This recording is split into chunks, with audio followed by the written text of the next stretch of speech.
నిరాహార దీక్ష జరిగి ఇప్పటికి 3 రోజులు చేసినది.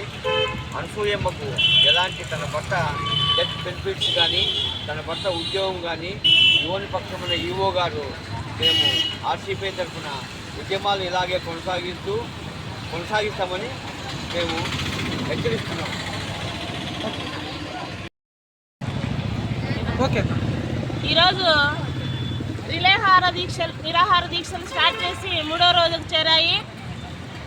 దాదాపుగా లక్ష్మీ నరసింహస్వామి టెంపుల్లో 20-25 సంవత్సరాల నుండి దొడ్డప్ప అనే వ్యక్తి పనిచేస్తూ ఉండేవాడు.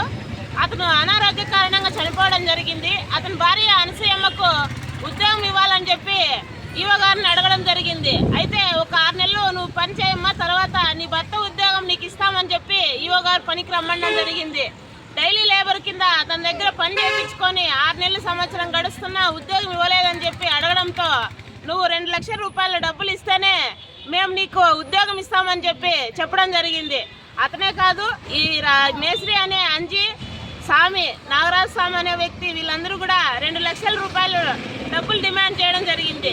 దీనివల్ల ఆమె అనసూయమ్మకు ఉద్యోగం ఇవ్వకపోగా ఈ డబ్బులు డిమాండ్ చేయడంతో నాకు 2 బిడ్డలు ఉన్నారు, నా బిడ్డలతో నేను ఎలా చేసుకోగలను, నా దగ్గర డబ్బులు లేసారని చెప్తే డబ్బులు ఇస్తేనే నీకు ఉద్యోగం ఇస్తామని చెప్పి ఆమెను బెదిరించడం జరిగింది. కాబట్టి మేము ఆర్సీపైగా ఒకటే చెప్తున్నాము, రిలే నిరాహార దీక్షలు ఇప్పుడు 3వ రోజు చేరాయి. అనసూయమ్మకు న్యాయం జరిగేంత వరకు, ఆమె ఉద్యోగం కానీ ఆమె భర్త డెత్ బెనిఫిట్స్ కానీ ఇచ్చేంత వరకు పిఎన్ఎస్ ఆధ్వర్యంలో ఉద్యమాలు కొనసాగుతాయని చెప్పి ఈ సందర్భంగా డిమాండ్ చేస్తున్నాం.